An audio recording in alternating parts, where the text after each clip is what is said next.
L'équipe de la Fondation Connaissance et Liberté Focale, qui coordonne autour du projet L'école Nous, est heureuse de vous accueillir ce matin à la Maison du Forum. Nous y sommes pour la présentation du projet L'école.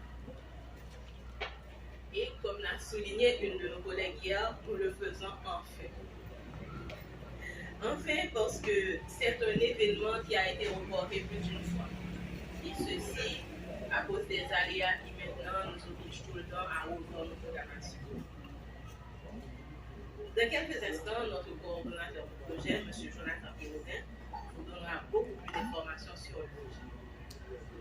Mais avant tout, permettez-moi de saluer de manière spéciale la présence de Mme Radia Oudjani, directrice de l'Agence française en Haïti, les représentants du ministère de l'Éducation nationale et de la formation professionnelle, les représentants de France Expertise et des organismes de formation, les représentants de l'association 4 Chemins, Blue Butterfly, One TV et Village Santé, qui sont également nos partenaires dans le cadre de ce projet. Les professeurs et élèves ici présents qui ont laissé leur salle de classe aujourd'hui, merci. À vous, distingués invités et amis médias, au nom de la Fondation Connaissance et Liberté, je vous souhaite la plus cordiale bienvenue. J'en profite aussi pour remercier tous ceux et celles qui ont contribué à ce que cet événement se fasse aujourd'hui, ce matin. À présent, M. Pérodin, je vous invite à faire votre présentation. Projet L'école Nous. Je vais vous expliquer ce qu'est le projet, nos objectifs et les activités qu'on va mener, qu'on est déjà en train de mener. Donc le projet L'école Nous fait partie d'un projet plus vaste appelé Avenir Nous. Donc c'est un grand programme d'amélioration de la qualité de l'éducation publique en Haïti et qui a obtenu le financement de l'Agence française de développement, l'AFD. Et nous, notre part de ce grand projet, c'est de sensibiliser. Notre objectif principal est de revaloriser l'image et le rôle des enseignants dans l'école, dans le système éducatif et dans la société en général. Aussi de construire une identité professionnelle positive des enseignants avec l'appui des communautés et du public en général. Donc, pour y parvenir, nous avons prévu plusieurs activités, dont l'activité principale, donc, celle pour laquelle nous sommes là aujourd'hui, c'est la production et la diffusion de feuilletons radio intitulé Chapeau Bas, qui sera sur les ondes à partir du 4 mars prochain.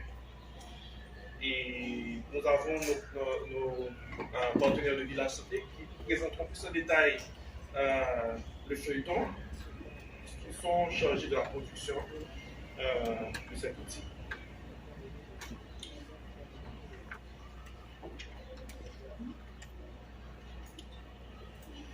Ensuite, nous, à part ce feuilleton qui sera diffusé sur tout le territoire national, nos activités sur le terrain vont se limiter à 2 départements géographiques qui sont l'Ouest et le Centre. Donc, dans plusieurs communautés, nous allons organiser des rencontres avec des groupes de parents, des conseils de direction d'établissement, des élèves.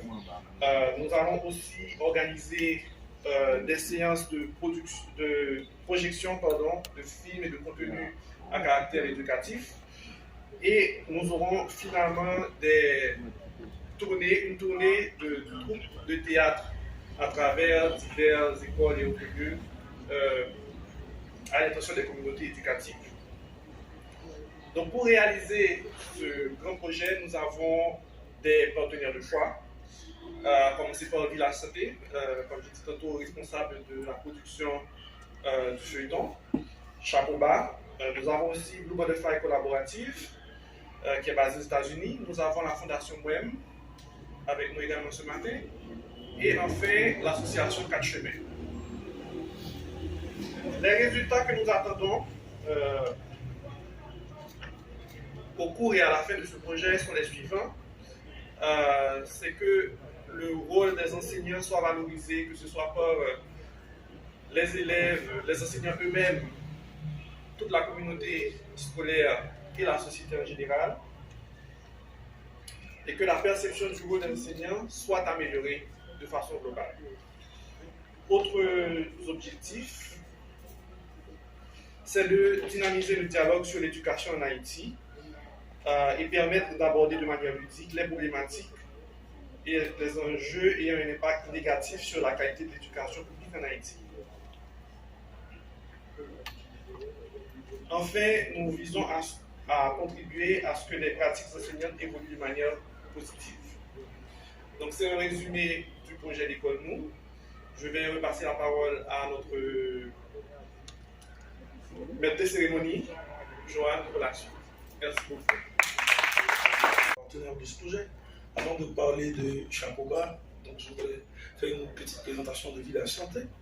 Villa Santé, nous sommes une entreprise multimédia spécialisée dans les stratégies de communication et de production de programmes de sensibilisation, mais ce sont surtout des programmes qui visent un changement de comportement.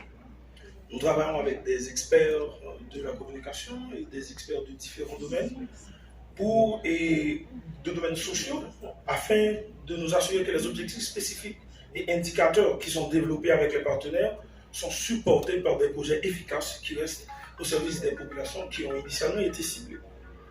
Pour nos réalisations, on a produit le très populaire feuilleton Zoukoutap qui a totalisé 3 saisons et 390 épisodes. Nous avons également produit le feuilleton Tim Tim qui était en diffusion dans les départements du Nord et du Nord-Est. Avec la Focale, nous avions déjà collaboré en produisant le mini-feuilleton qui s'appelait Claudie. C'était durant la pandémie de Covid-19 en 2020. Nous avions produit 12 épisodes destinés à sensibiliser la population à faire la prévention de la Covid-19. La même méthodologie avec laquelle nous avions produit nos projets antérieurs, c'est avec cette même méthodologie que nous allons produire Chapoba. Donc, on ne peut présenter Chapoba sans parler de la méthodologie qui est derrière. C'est-à-dire, produire un feuilleton, il ne s'agit pas de réunir des scénaristes et d'écrire. Il y a toute une méthodologie qui indique une manière de faire pour produire un feuilleton et donner les résultats qui ont été donnés dans les projets antérieurs. En fait, nous utilisons la méthodologie PMC d'éducation par le divertissement.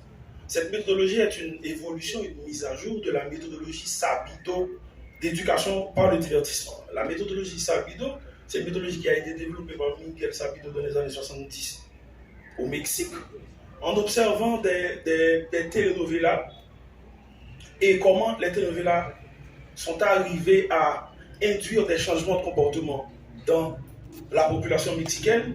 Il s'est dit pourquoi ne pas incorporer de messages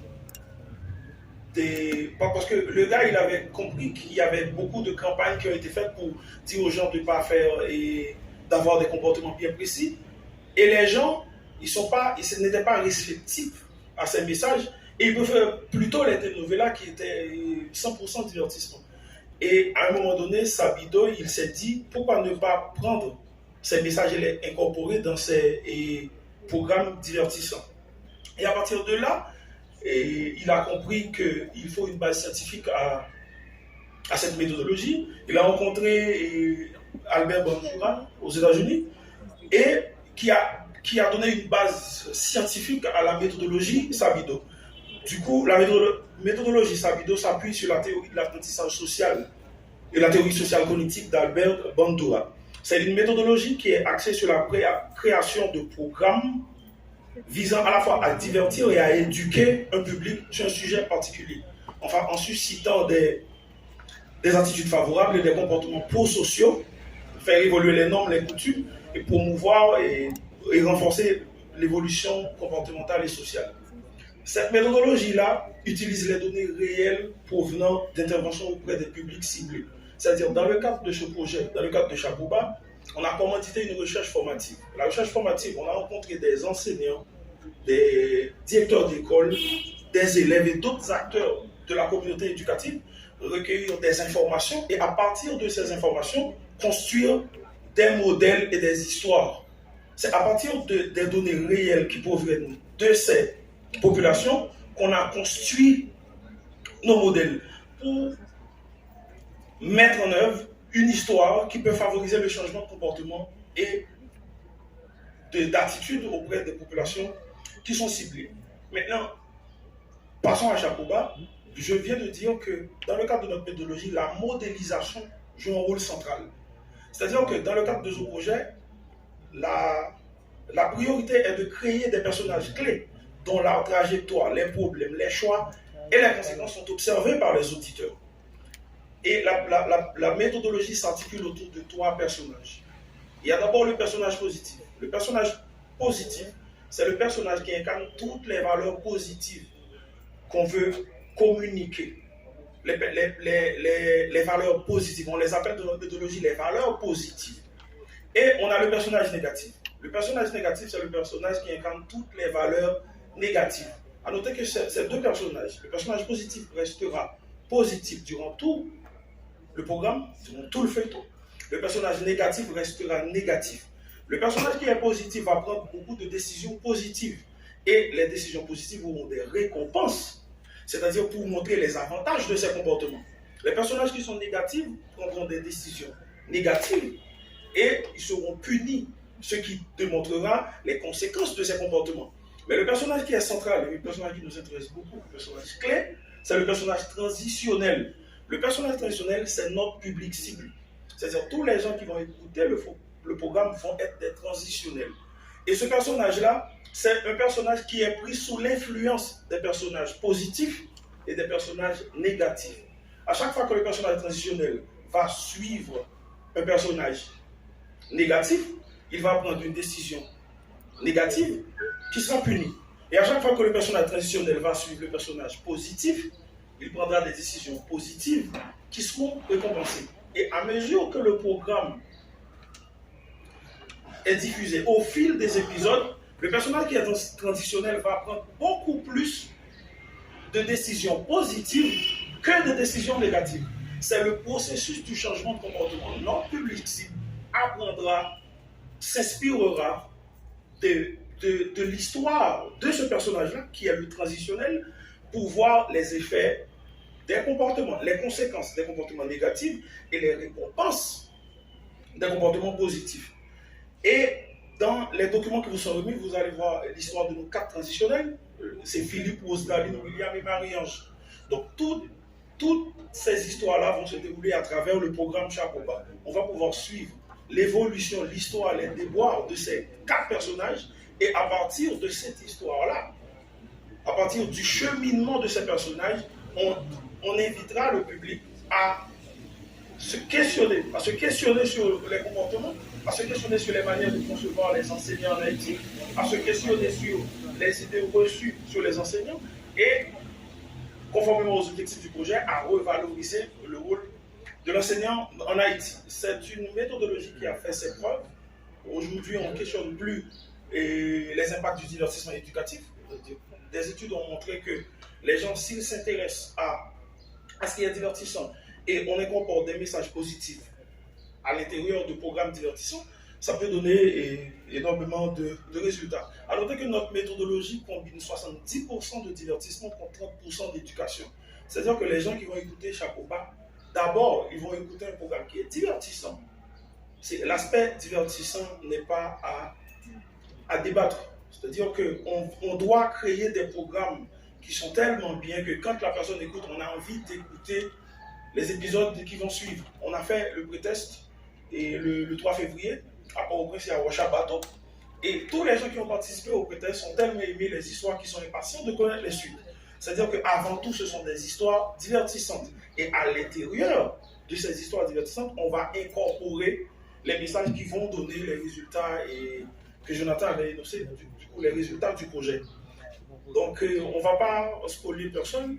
C'est-à-dire, on va commencer la diffusion le 4 mars. Les gens qui sont intéressés, bon, tout le monde devrait être intéressé en tout cas, à écouter le programme, ce sera disponible, comme Joanne l'a dit, sur 15 radios, à travers tout et à travers les 10 départements du pays.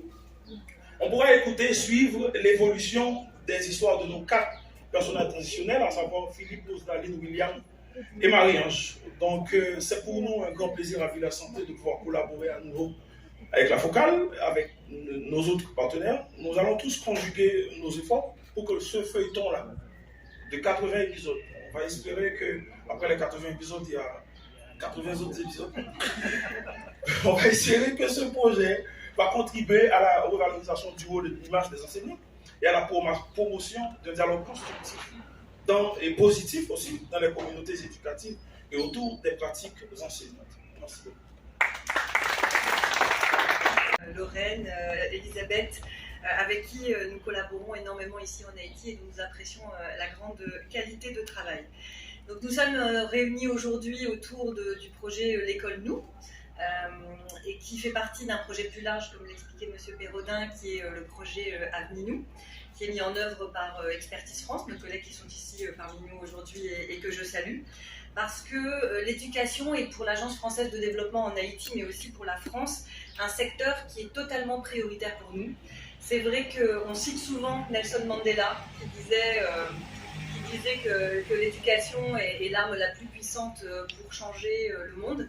Je dirais qu'on n'a pas trouvé de meilleure citation depuis et qu'effectivement, l'éducation est non seulement le meilleur moyen de changer le monde, mais aussi le meilleur moyen de changer Haïti. Et c'est pour ça, quand je vois la jeunesse qui est là aujourd'hui, nous avons appelé ce projet Avninou, parce que la jeunesse est notre avenir. Donc ce projet Avninou est le 4e projet dont fait partie l'école nous de l'AFD en faveur de l'amélioration de l'éducation et de la formation professionnelle depuis 2015. Et il confirme, comme je vous le disais, la priorité que nous donnons au secteur de l'éducation ici en Haïti et pas seulement, partout où nous intervenons dans le monde. L'école nous et Avninou sont basés sur une méthodologie innovante avec des méthodes d'intervention qui sont innovantes et vous l'avez bien vu avec le discours très éloquent du partenaire précédent, puisque l'idée est pas seulement de s'appuyer sur le savoir-faire des enseignants, mais aussi sur le faire savoir. C'est-à-dire qu'il n'y a pas de savoir-faire si on ne le fait pas savoir. Donc le projet L'école nous sensibilisera la population haïtienne à travers la série radiophonique Chapeau bas, qui, parce qu'elle est basée justement sur la culture d'Haïti, trouvera certainement un écho auprès du public haïtien. L'AFD n'a aucun doute que cette série, produite avec soin par les partenaires du projet, contribuera efficacement à faire évoluer les perceptions et les mentalités, c'est ce que vous disiez tout à l'heure, notamment sur le métier et le rôle de l'enseignant et enseignante en Haïti. Et j'en profite pour saluer les enseignants et les enseignantes haïtiens et haïtiennes, parce que sans eux et leur travail et leur abnégation et leur courage aussi au quotidien, le système éducatif haïtien ne serait pas ce qu'il est aujourd'hui. Et comme cela se prouve au quotidien en Haïti, l'art est un vecteur essentiel, l'art, la culture, la communication, de changement social, et Chapeau bas pourrait être cité en exemple pour son utilisation dans le secteur de l'éducation. Et j'en profite aussi pour remercier la Focale pour notre coopération sur un autre projet culturel, qui est le projet Tambou, et qui montre aussi combien la culture est un vecteur de développement. Donc merci à tous et merci surtout aux organisations de la société civile qui sont nos partenaires, puisque on l'a déjà dit, mais il faut rappeler que Chapeau bas, c'est l'œuvre de ces organisations de la société civile qui sont reconnues pour leurs compétences au sein de la société haïtienne, donc Focale bien entendu, Moem, l'association 4 Chemins, Blue Butterfly et Village Santé qui vient de nous faire la présentation du projet. Vous êtes les acteurs de ce dispositif et c'est parce que vous êtes avec nous que l'école nous sera un grand succès. L'AFD est vraiment fière de pouvoir s'appuyer sur ces OSC reconnus pour la qualité de leur intervention et surtout leur robustesse et je dirais leur mariage territorial et leur présence auprès des populations qui en ont le plus besoin. Donc merci pour votre implication et votre dévouement. Je regrette de ne pas pouvoir commencer ma carrière d'actrice en Haïti en faisant partie de la petite série, mais je pense que je serai beaucoup moins bonne que Rose Darline, William, Philippe et Marie-Ange. Donc chapeau bas pour nous et merci encore. Je ne sais pas s'il y a des journalistes dans la salle. Oui. Alors je voudrais rappeler à tous les journalistes que vous avez un rôle à jouer aussi dans cette belle aventure qu'est l'école nous et Chapeau bas. Et il y a prévu dans ce projet un accompagnement pour les journalistes qui vont suivre et qui vont travailler autour de ce projet. Et s'il vous plaît, suivez, comme Joanne vous l'a dit, suivez les pages de l'école Nou, suivez-nous sur les réseaux sociaux. Vous aurez à recevoir des annonces de projets d'appel pour des subventions aux journalistes. Et vous suivrez donc, ce sera fait sur jury avec, selon toutes les règles de l'art. Donc, s'il vous plaît, suivez-nous pour savoir quand faire vos demandes de subvention. Merci à l'Agence française de cet accompagnement. Merci à Expertise France d'être là. Et merci surtout à nos chers partenaires, Village Santé, Mwen TV et l'association 4 Chemins, et bien sûr Blue Butterfly. J'aime beaucoup les cérémonies courtes, donc je suis ravie de conclure et ce petit moment avec vous. Vraiment agréable. Moi, j'ai envie de suivre ce feuilleton. J'espère que vous aussi. À bientôt.